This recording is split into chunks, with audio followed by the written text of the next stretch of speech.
बच्चों, आज हम शुरू करने जा रहे हैं सिविक्स का एक नया चैप्टर जिसका नाम है यूनियन पार्लियामेंट। इस वीडियो में हम यूनियन पार्लियामेंट को इन डिटेल कवर करने की कोशिश करेंगे। तो आइए आप मेरे साथ मिलकर इस चैप्टर को इजी बनाते हैं और अपने मार्क्स को सिक्योर करते हैं। चैप्टर का नाम है सर यूनियन पार्लियामेंट। सर, ये यूनियन पार्लियामेंट क्या होता है?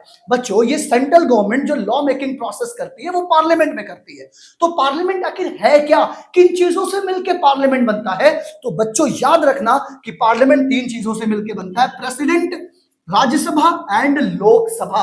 प्रेसिडेंट, राज्यसभा एंड लोकसभा, जब ये तीनों मिलते हैं तो हमारा बनता है पार्लियामेंट। सर, जो राज्यसभा है इसे काउंसिल ऑफ स्टेट भी कहते हैं, जो लोकसभा है इसे हाउस ऑफ पीपल भी कहते हैं। अब बारी है लोकसभा को इन डिटेल पढ़ने की। सर, लोकसभा के बारे में समझाइए। लोकसभा इन डिटेल पढ़ने की बात करते हैं। सर, लोकसभा क्या है? लोकसभा मैक्सिमम कॉम्पोजिशन 552, जिसमें से 530 कहां से इलेक्ट होके आते हैं? स्टेट से।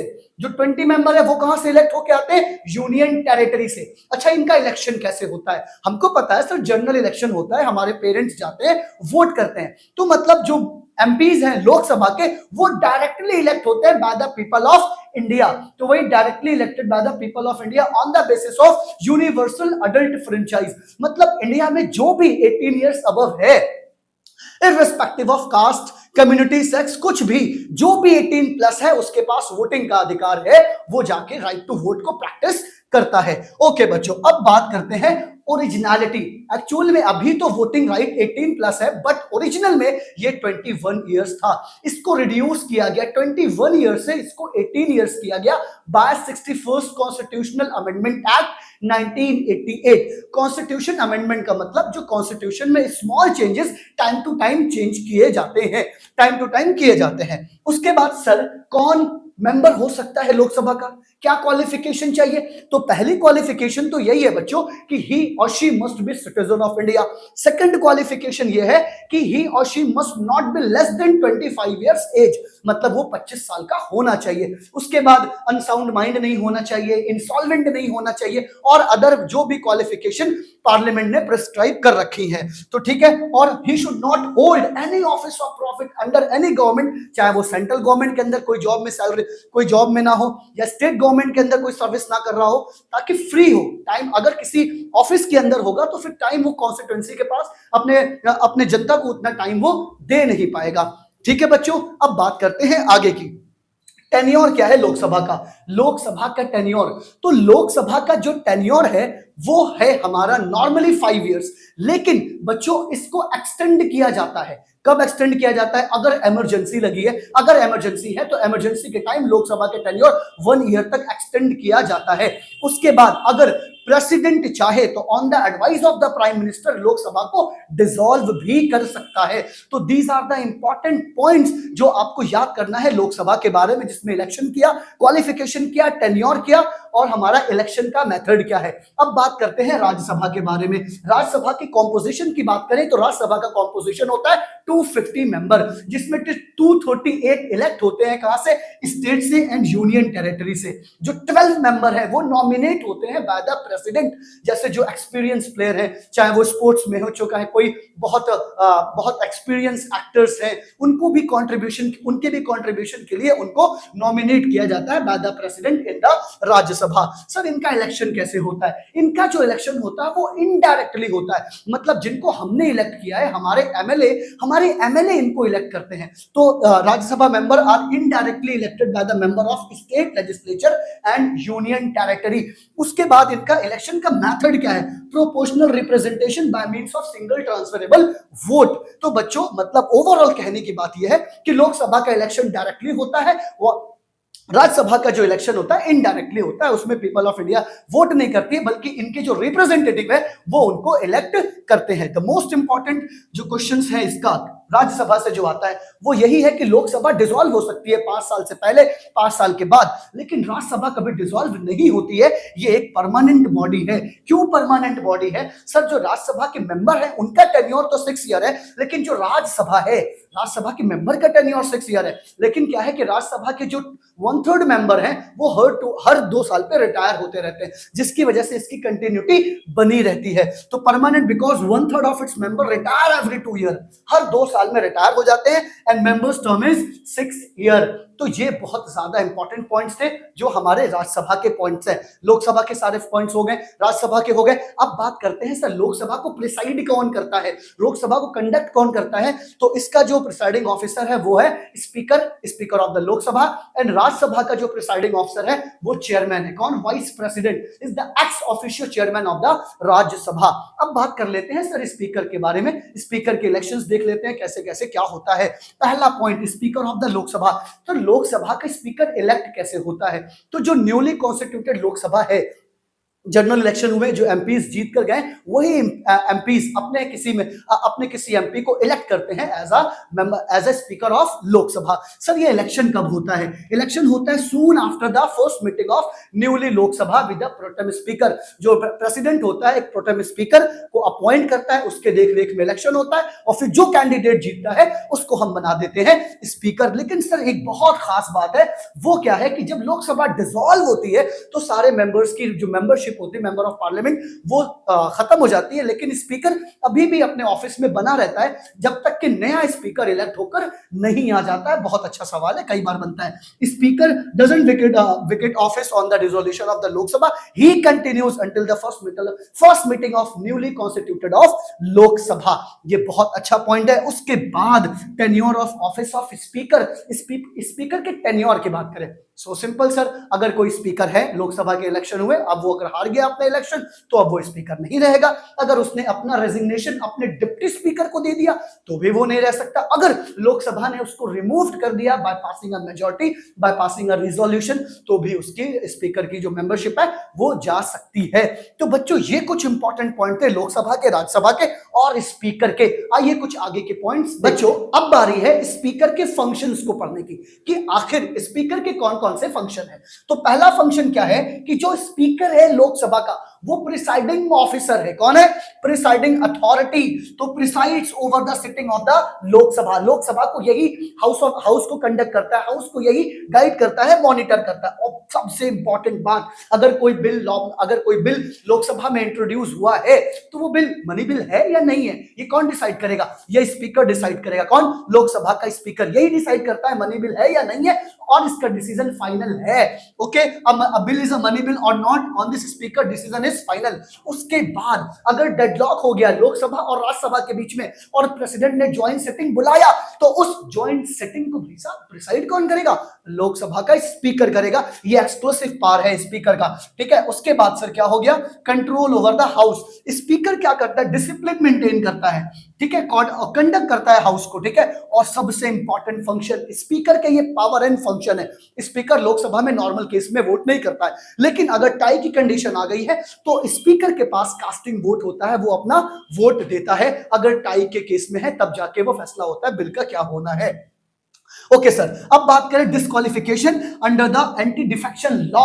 ये एक एंटी डिफेक्शन लॉ लाया गया जिसे हिंदी में दल बदलू कानून कहते हैं। मतलब हुआ ये कि अगर कोई कैंडिडेट इलेक्शन से पहले किसी अदर पॉलिटिकल पार्टी में था या इंडिपेंडेंट था, लेकिन इलेक्शन के रिजल्ट के बाद उसने किसी पार्टी को ज्वाइन कर लिया तो उसकी मेंबरशिप जा सकती है। तो इस मेंबरशिप जाने पे तो जो स्पीकर है final authority on decide disqualification of member on the basis of anti defection law.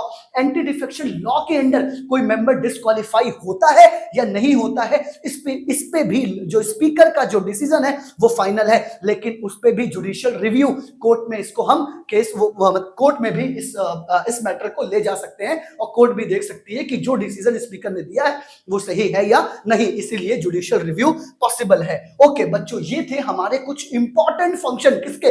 Speaker के, लोकसभा के स्पीकर के इंपॉर्टेंट फंक्शन, जिसमें वो कास्टिंग वोट करता है, disqualification of the member on the basis of the anti defection law। अब बारी है एक्सक्लूसिव पावर ऑफ लोकसभा को पढ़ने की। पहला एक्सक्लूसिव पावर ऑफ लोकसभा, तो उससे पहले आइए सेशन ऑफ पार्लियामेंट पढ़ लेते हैं। आपको ही पता है कि जो पार्लियामेंट का सेशन है वो 3 सेशन होते हैं, बजट सेशन हो गया, monsoon session and winter session. और मोस्ट इंपॉर्टेंट है 6 मंथ का रूल है। 2 सेशन के बीच में मैक्सिमम 6 मंथ का गैप होना चाहिए, उससे ज्यादा नहीं होना चाहिए, ये कॉन्स्टिट्यूशन में मेंशन है। तो 6 मंथ रूल। बट एक और इंपॉर्टेंट चीज है कि अगर कोरम होना चाहिए हाउस को, उस दिन पर्टिकुलर डे का हाउस को चलाने के लिए कोरम का होना बहुत जरूरी है। What is quorum? 10th member of the total member of the house, अगर जो भी 552 मेंबर्स हैं, जो भी स्ट्रेंथ है मेंबर की, जो प्रेजेंट स्ट्रेंथ है उसके 1/10 अगर मेंबर हाउस में प्रेजेंट है तो स्पीकर कहेंगे या चेयरमैन कहेंगे आइए हाउस के बिजनेस को आगे बढ़ाते हैं। This is the very important. उसके बाद कोरम हो गया, तो minimum number of MPs to conduct the house that is 1/10 of total member of the house of respective house. अब बात करते हैं सर कुछ और चीजें। क्या सर, पहले एक्सक्लूसिव पावर देख लेते हैं लोकसभा की। लोकसभा की एक्सक्लूसिव पावर क्या है? लोकसभा की पहली एक्सक्लूसिव पावर है कि मनी बिल सिर्फ और सिर्फ लोकसभा में इंट्रोड्यूस होता है। Second point, final authority on money bill, मतलब लोकसभा में अगर मनी बिल पास हुआ, राज्यसभा में गया, राज्यसभा ने उसको पास किया, राज्यसभा ने अगर कुछ रिकमेंड किया है कि आप ये चेंजेस करिए मनी बिल में, it depends on the Lok Sabha whether to accept those recommendation और नॉट, और रिजेक्ट करे। ये सिर्फ लोकसभा की अथॉरिटी है, वो सिर्फ कुछ अपने सजेशन दे सकते हैं, माने ना माने ये लोकसभा पे डिपेंड करता है। अगला पॉइंट जो एक्सक्लूसिव पावर का मतलब जो सिर्फ लोकसभा एक्सरसाइज करती है, राज्यसभा के पास वो पावर नहीं है। वो कौन सा है? Vote of no confidence. अगर वोट ऑफ नो कॉन्फिडेंस किसी पर्टिकुलर रूलिंग गवर्नमेंट को फेस करना पड़ा और वो हार गई तो उसे पूरे गवर्नमेंट को, पूरी काउंसिल ऑफ मिनिस्टर को रिजाइन करना पड़ता है। ये वोट ऑफ नो कॉन्फिडेंस सिर्फ और सिर्फ लोकसभा में पास हो सकता है। Okay, pass no confidence motion against the council of minister only Lok Sabha pass कर सकता है। Approval of grant and appropriation, appropriation का मतलब डिस्ट्रीब्यूशन किस चीज का? जो भी हमारे कंसोलिडेटेड फंड में पैसा है, किसी पर्टिकुलर डेवलपमेंटल एक्टिविटीज के लिए जो पैसा निकलता है, ये भी कब होता है? लोकसभा ही अप्रूव करती है ग्रांट को और अप्रोप्रिएशन को, withdrawal from the consolidated fund of India. जो भी हमारे खजाने में पैसा है तो लोकसभा के अप्रूवल के बाद ही पर्टिकुलर प्रोजेक्ट के लिए या डेवलपमेंट एक्टिविटीज के लिए पैसे जाते हैं। उसके बाद पढ़ लेते हैं सर, ये हमारे एक्सक्लूसिव पावर है किसके? लोकसभा के। अगर लोकसभा पढ़ लिया तो अब बारी किसकी है? राज्यसभा को पढ़ने की। आइए, समझ में आ रहा है? नहीं समझ में आ रहा, कमेंट सेक्शन में बताओ, फिर से सॉल्व करेंगे। टेंशन किस बात की है सर? आइए अब बात करते हैं राज्यसभा के बारे में। राज्यसभा की एक्सक्लूसिव पावर, जिस तरह से लोकसभा की एक्सक्लूसिव पावर है वैसे राज्यसभा की भी एक्सक्लूसिव पावर है। अब राज्यसभा में क्या है सर? सबसे इंपॉर्टेंट पावर तो यही है, लेजिस्लेशन ऑन स्टेट लिस्ट, मतलब राज्यसभा या काउंसिल ऑफ स्टेट कह सकते हैं। अगर 2/3 मेजोरिटी से कोई बिल पास कर दे और ये कह दे कि नहीं कोई स्टेट लिस्ट का कोई सब्जेक्ट है उस पे हम ये चाहते हैं, राज्यसभा ये चाहती है कि पार्लियामेंट लॉ बनाए, तो उसके लिए 2/3 मेजोरिटी से एक रेजोल्यूशन पास करेगी राज्यसभा और पार्लियामेंट स्टेट लेजिस्लेचर के सब्जेक्ट पे लॉ बना सकती है। Second point, creation of all India services. अगर राज्यसभा 2/3 मेजोरिटी से कोई बिल पास कर दे और कह दे हाँ भाई एक knew all India services like IAS, IPS, UPSC जैसे एग्जाम कराती हैं वो हम बना सकते हैं। उसके बाद कंटिन्यूटी ड्यूरिंग द कंटिन्यूटी है भाई। राज्यसभा क्या है? कभी डिसॉल्व नहीं होती है, ये परमानेंट हाउस है। लेकिन लोकसभा क्या है? डिसॉल्व हो सकता है before the term, after the term, वो तो होना ही है। एक्सटेंड भी किया जा सकता है नेशनल इमरजेंसी में। सर ये बात तो हो गई। अब आप बात करते हैं पार्लियामेंट्री डिवाइस। ये पार्लियामेंट्री डिवाइस क्या है सर? पार्लियामेंट्री डिवाइस में पहला आता है क्वेश्चन आवर। ये क्वेश्चन आवर क्या है? जब भी जिस दिन भी पार्लियामेंट की सिटिंग होती है उसका पहला घंटा आपका कहलाता है क्वेश्चन आवर, जो रिजर्व है क्वेश्चन आंसर्स के लिए फ्रॉम मिनिस्टर, ऑपोजिशन के मेंबर मिनिस्टर से क्वेश्चन पूछ सकते हैं। तो इसमें 3 तरह के क्वेश्चंस आते हैं, start question, unstarred question, short notice question. Starred question की कंडीशन ये, स्टार्ट क्वेश्चन की कंडीशन ये होती है उसमें एस्टेरिस्क लगा होता है, इसमें ओरल क्वेश्चन मतलब क्वेश्चन पूछा जाता है, मिनिस्टर ओरली आंसर देता है। अब अगर ओरली आंसर दे रहा है तो सप्लीमेंट्री क्वेश्चन भी पूछ सकते हैं। ये बात यहां लिखी हुई है, supplementary question can be asked. उसके बाद सर अनस्टार्ट क्वेश्चन सेकंड है, इसमें आंसर रिटन में दिया जाता है, no supplementary question can be asked. और एक होता है शॉर्ट नोटिस क्वेश्चन, कोई पब्लिक मैटर है उस पे कोई मेंबर ऑफ पार्लियामेंट एक आंसर चाहता है तो शॉर्ट नोटिस क्वेश्चन से भी वो आंसर ले सकता है, विद इन द 10 डेज का पीरियड होता है। These are the three types of question, starred question, unstarred question, short notice question, जो कि बहुत ज्यादा हमारे लिए इंपॉर्टेंट है।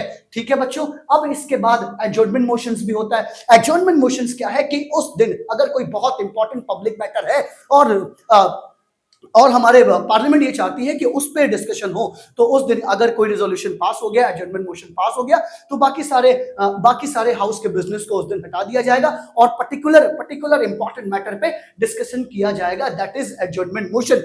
बच्चों अगर आपको मेरी ये वीडियोस अच्छी लग रही हैं, आपके पढ़ाई में थोड़ी बहुत हेल्प कर रही हैं, कंट्रीब्यूट कर रही हैं तो चैनल को सब्सक्राइब करें, अपने दोस्तों में शेयर करें और कमेंट में बताएं। मैं आपके लिए और ऐसी जल्दी से इजी वे में, अगर आपने ये सारे कंटेंट को ही याद कर लिया, एग्जाम में लिख दिया, तो आपको कीवर्ड के साथ पूरे मार्क्स मिलेंगे। और मेरी कोशिश ये आगे भी रहेगी ताकि आपके पढ़ाई में मेरा थोड़ा बहुत कंट्रीब्यूशन हो सके। मिलते हैं आपसे अगले वीडियो में, तब तक के लिए गुड लक, टेक केयर।